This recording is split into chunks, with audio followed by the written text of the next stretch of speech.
Alors, c'est toujours la technique, hein. Mais c'est bien. Merci vraiment pour tout l'engagement, hein. Ça fait du bien. Et aussi, merci pour votre présence, hein, ici présent et aussi hein, à l'écran, hein, parce qu'il y a pas mal de personnes qui vont voir le culte plus tard, hein. Bienvenue à vous aussi, hein. Déjà, nous avons pratiqué ce qui est le thème de ce matin, la grande proclamation. Notre grande proclamation et ma grande proclamation. Je ne sais pas. Les dernières semaines, nous avons entendu pas mal de proclamations. Mais quel genre de proclamations? C'était des encouragements pour regarder vers le Dieu Tout-Puissant, qui est capable de tout, qui est le Créateur, qui aime ses créatures et veut leur faire du bien, qui nous aime, qui nous a protégés, qui est toujours là pour nous, Dieu, qui n'a pas de limites, qui aime bien être le centre de notre vie. Il veut être celui qui nous aide à bien vivre. Il se manifeste dans la nature, dans la création, dans son Fils, dans sa parole. Et on peut s'approcher de lui. Alors c'était notre proclamation. Ou ce qu'on a entendu les dernières semaines. Seigneur, tu es grand, tu es magnifique.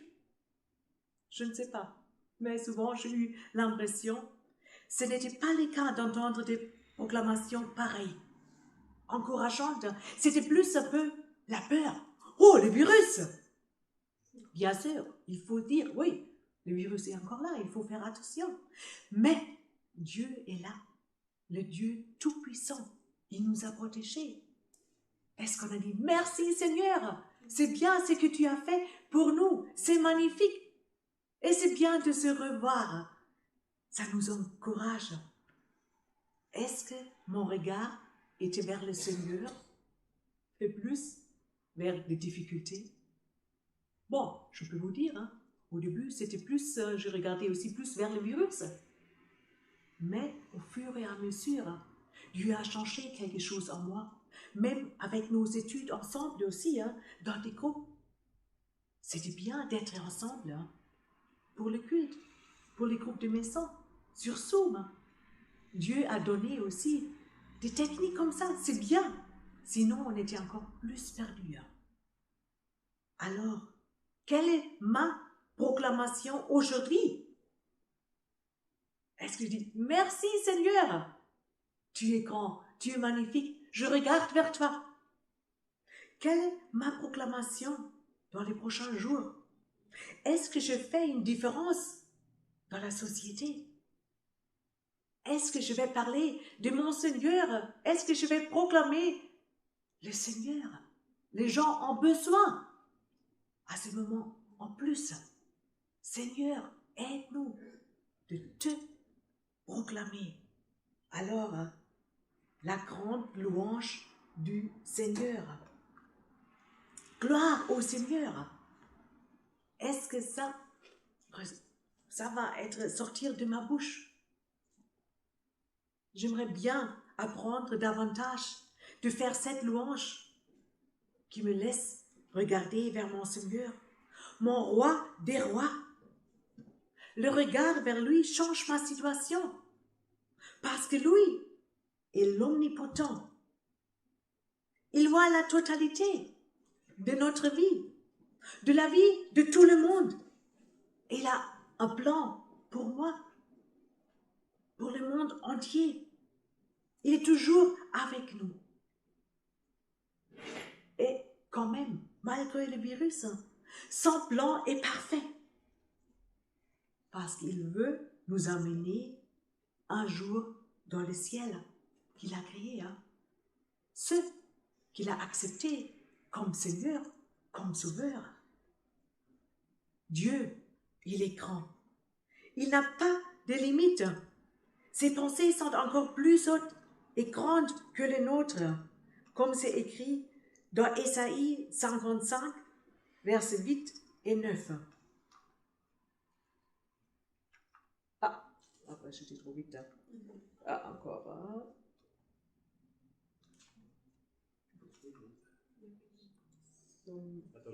Ah, ça bloque quelque part. Hein. Non, ça va? C'est que tu n'as pas mis Esaïe. Ouais, c'est Esaïe, hein. Je voulais lire. Hein. Bon, alors je vais les lire. Hein. Alors, je vais lire. Hein. Bon, comme Dieu n'est pas limité, ses pensées sont encore plus hautes et grandes que les nôtres. Esaïe 55, versets 8 et 9. Car mes pensées ne sont pas vos pensées. Vos voix ne sont pas mes voix. Déclaration du Seigneur. Autant le ciel est élevé au-dessus de la terre, autant mes voix sont élevées au-dessus de vos voix et mes pensées au-dessus de vos pensées. Quel Dieu! Waouh, ses pensées sont encore plus haut. C'est bien.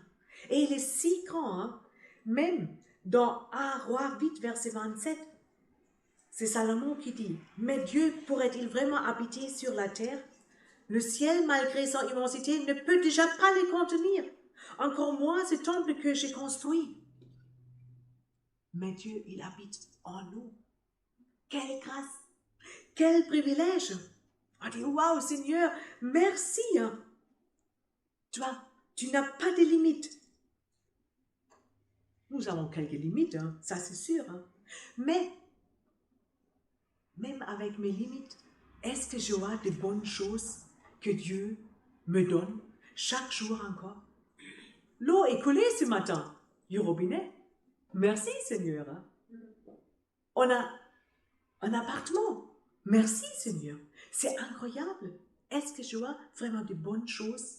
Ou est-ce que je reste bloqué dans des choses négatives? Alors, entrons-nous dans la louange du Seigneur. Merci Seigneur. Ça change le regard, ça change nos habitudes, ça change aussi notre santé. Parce que si on est reconnaissant, ça nous aide.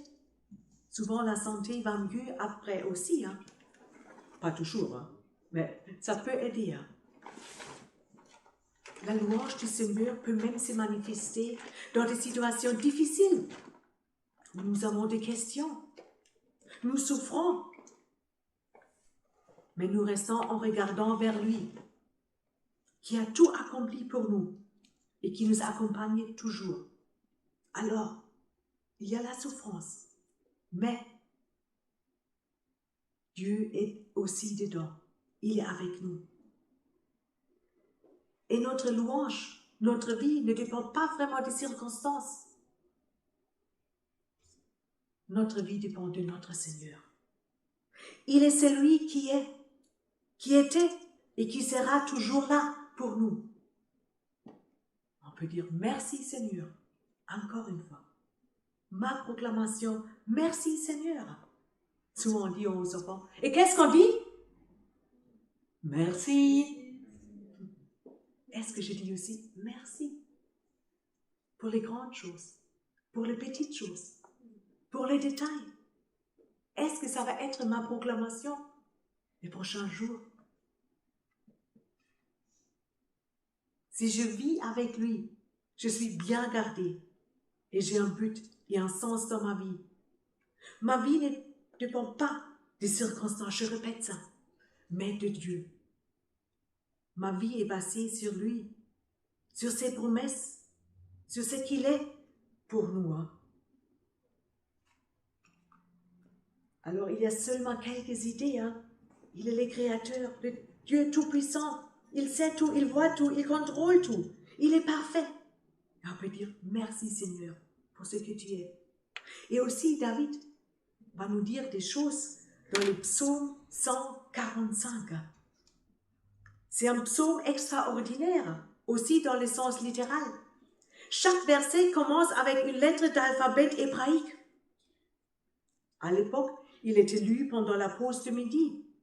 Quel bon exercice de voir au milieu de la journée vers notre grand Dieu. Alors, pourquoi pas prendre pendant la pause de midi, hein, ou un moment hein, autour de midi, hein, pour lire ce psaume-là, qui nous encourage. Parce que bon, le titre de ce psaume est « Ton règne dure à tout jamais ». Et c'est une louange de David. Je t'exalterai, mon Dieu, toi qui es le roi, pour toujours. À jamais je bénirai ton nom. Je te bénirai sans cesse, pour toujours. À jamais je louerai ton nom. Le Seigneur est grand et digne de toute louange. Sa grandeur est insondable. De génération en génération, qu'on fasse l'éloge de tes œuvres, qu'on raconte tes hauts faits. La magnificence éclatante de ta gloire. Je méditerai le récit de tes actes étonnants. On parlera de ta force redoutable et je raconterai tes hauts faits. On proclamera le souvenir de ton immense bonté. On créera ta justice. Le Seigneur est clément et compatissant, patient et grand par la fidélité. Le Seigneur est bon envers tout. Sa compassion s'étend sur toutes ses œuvres. Toutes tes œuvres te le célébreront, Seigneur, et tes fidèles te béniront. Ils diront ta gloire, de ton règne, et ils parleront de ta puissance, pour faire connaître aux humains tes hauts faits et la gloire magnifique de ton règne.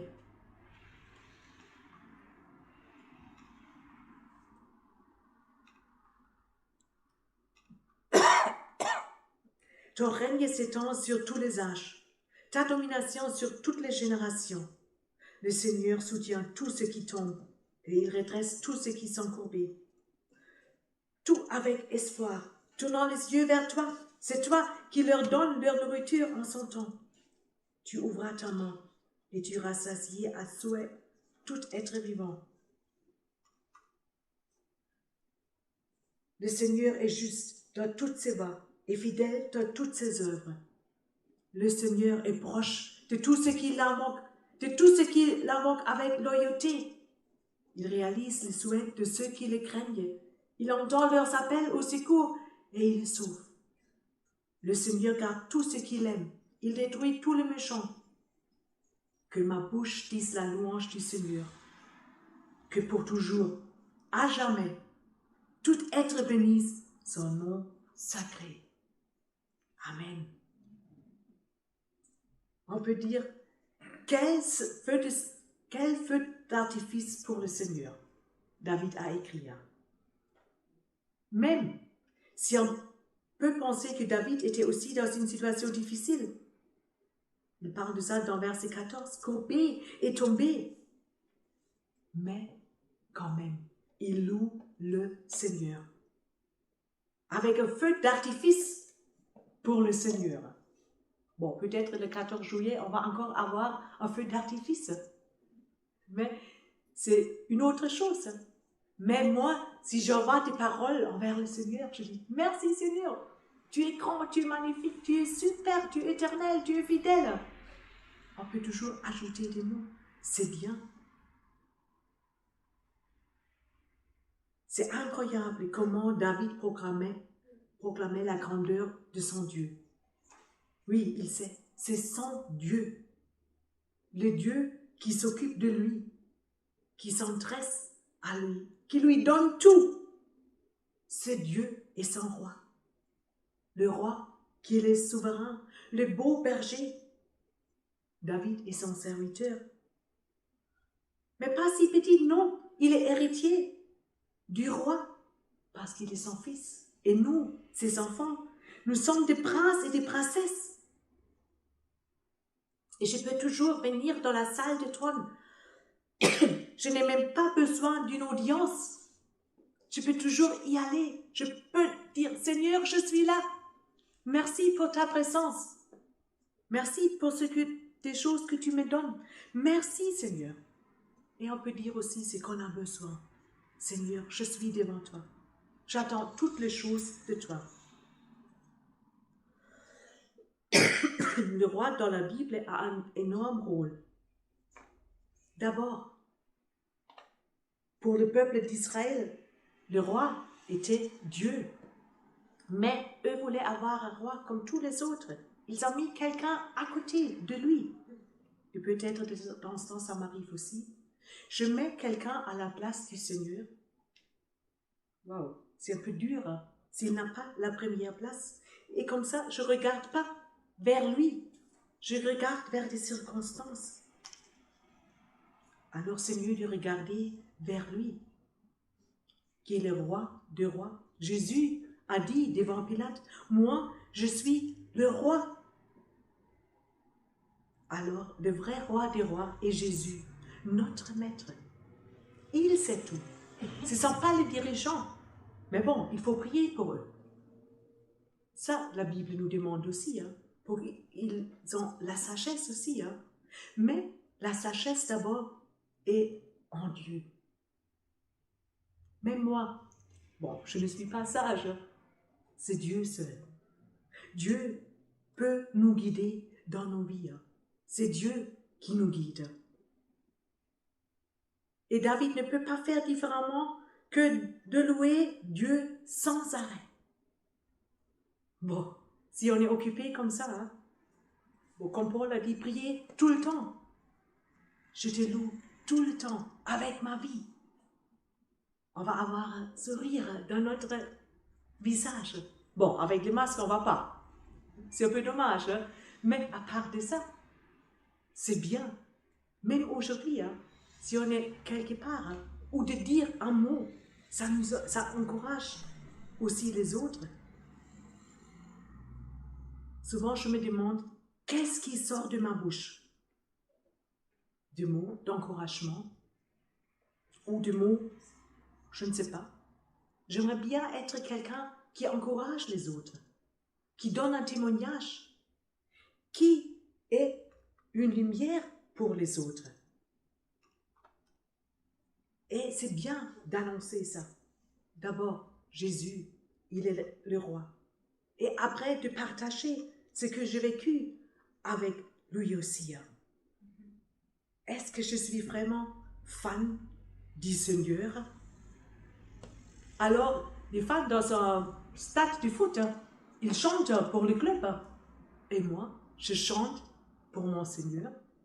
Parce que je suis fan, ou follower, comme on dit en anglais, de Jésus. Est-ce que les autres vont voir, ah oui, c'est un chrétien, c'est une chrétienne. Récemment, j'étais avec des personnes, bon, ils m'ont demandé, mais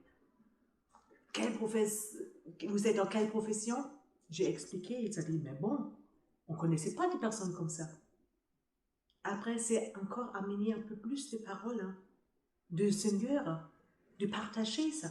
On ne peut pas toujours tout de suite faire cela, mais peu à peu, de raconter ce qui est important pour moi. Alors, si Jésus a la première place dans ma vie, je crois, je suis presque obligée de parler de lui, de donner des mots d'encouragement aux autres.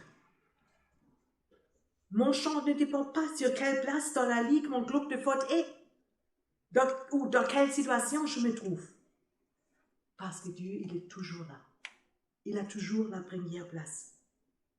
Il est toujours le top, le meilleur.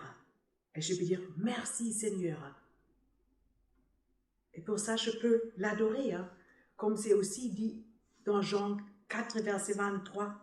Mais l'heure vient, et elle est même déjà là, où les vrais adorateurs adoreront le Père par l'Esprit, qui conduit à la vérité.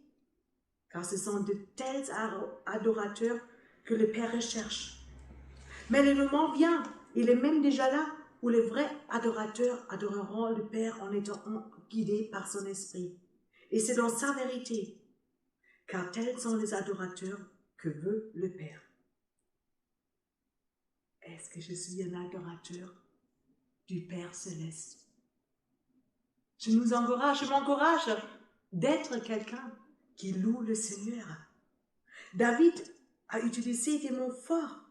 Je proclamerai, je bénirai, je célébrerai, je parlerai. De qui? De Dieu. Il est le seul digne de notre louange. Et pourquoi? Parce qu'il est Dieu. Parce qu'il est grand. Il est éternel. Il est majestueux. Il est bon. Il est juste. Il est le créateur. Il est le tout-puissant. Le soutien. Il est toujours à l'écoute. Il garde ceux qu'il aime. C'est ça. quelques mots de ce psaume. Si vous avez encore le temps cet après-midi, hein, bon, on a le temps, hein, prenez le temps pour encore souligner des mots comme ça. Et pour réfléchir, mais qu'est-ce que ça veut dire pour moi? Je peux méditer là-dessus. Dieu, il est le créateur. En ce moment, si nous sommes dehors, je ne sais pas si vous avez déjà vu le chant de tournesol. Waouh, ça me fait du bien de voir ça. Ou si vous êtes dans des montagnes un jour peut-être, vous voyez la hauteur, les glaciers, les prairies, ou au bord de la mer, de voir des vagues, les dessins dans le sable, les étoiles de mer, les dauphins. Allez, je peux dire, c'est mon Seigneur qui a créé tout ça. Merci. Encore une fois, je peux dire ça aussi aux autres. Il est mon soutien. Il est toujours à côté de moi. Je peux raconter ça, même si je suis chez le médecin. Je dis, bon, c'est bien ce que vous faites. Mais aussi chez mon Seigneur qui aide aussi. Eh bien, c'est bien. Pas mal d'entre vous ont vécu ça aussi. Ils ont vu, waouh, sans le Seigneur, les dernières semaines, c'était impossible. Parce que aussi avec la santé, mais le Seigneur a gardé. Marie-Jo est là, c'est bien. Parce que Dieu l'a gardé. Et te dire merci Seigneur. Et si on raconte ça, les autres ne peuvent pas dire, mais bon, c'est pas juste avec ton Dieu. Non, on peut dire, j'ai vécu ça. Et je ne peux pas nier que Dieu, il est grand. Il est mon Dieu, mon roi. Et j'aimerais bien aussi partager ça avec vous, avec les autres. Et les autres ne peuvent pas dire, c'est injuste, parce que c'est mon vécu. Malheureusement, les gens ne veulent pas toujours croire en Dieu.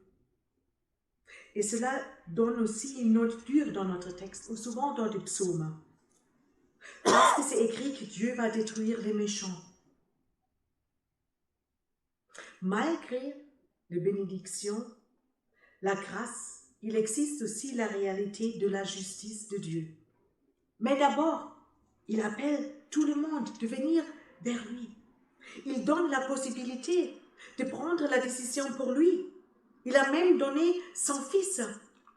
Comme c'est écrit dans Romains 8, verset 32. Il n'a pas épargné son propre fils, mais il a livré pour nous tous. Comment ne nous donnerait-il pas tout avec son fils? Quel amour, quelle grâce. Si vous n'avez pas encore pris cette décision pour lui, n'hésitez pas de prendre la décision aujourd'hui. Oui, Seigneur, je vais être avec toi. Je veux vivre avec ta grâce, ta fidélité qui est là toujours pour moi. Merci. Et ceux qui croient en lui verront sa face. C'est écrit dans Apocalypse 22, verset 4. Et son nom sera inscrit sur leur front. Waouh! Quelle grâce! Nous sommes enfants du Seigneur. Et on peut rester dans la louange. Parce qu'il nous a donné aussi son esprit qui nous aide à comprendre des choses, à dire des choses. C'est bien. Et on peut chanter sa gloire. Bon, peut-être pas toujours en silence, mais peut-être aussi un chant. Je suis toujours étonnée, notre femme de ménage, dans les meubles, souvent elle chante. On fait le ménage. Bon, elle ne chante pas des chants chrétiens, mais pourquoi pas? Si les autres chantent des chants comme ça, pourquoi moi je ne chante pas un chant chrétien? Allez, c'est à nous aussi de proclamer notre Seigneur, de faire la différence dans notre société et de changer les lamentations en louange et de parler de Dieu. Qu'est-ce que cela va changer si nous sommes capables de faire la différence dans notre société en ne chantant pas des lamentations, mais la louange? de notre Seigneur. Si nous trouvons des autres expressions que le monde, ce sera un grand témoignage. Et en plus, je crois que cela change aussi ma vie personnelle, parce que je regarde vers le Seigneur et ses capacités. Est-ce que moi, je fais une différence dans mon entourage, avec mes proclamations, avec mes mots? Que Dieu nous aide à chanter sa louange. Et que sa louange soit ma grande proclamation. Amen. Je vais prier. Seigneur, merci pour le privilège d'être ton enfant. Tu nous as choisis, tu nous as appelés. Bon, on peut participer à tes richesses. On est toujours avec toi. C'est incroyable. Seigneur, merci pour ce privilège. Merci pour ta grâce. Merci pour ta fidélité. Merci parce que tu es toujours là. Tu es là pour l'éternité. Tu ne changes pas. Quel privilège de vivre avec toi. Et Seigneur, je veux te louer, je veux te glorifier. Et aide-moi aussi de faire la proclamation pendant tous les moments de la journée. D'être une personne reconnaissante qui dit merci à toi, Seigneur. Et qui partage aussi ce qui est si important pour moi. Seigneur, nous voulons être des personnes qui font la différence dans notre société, qui donnent un espoir aux autres, qui donnent la lumière. Merci Seigneur, parce que c'est toi qui nous accompagnes. Amen.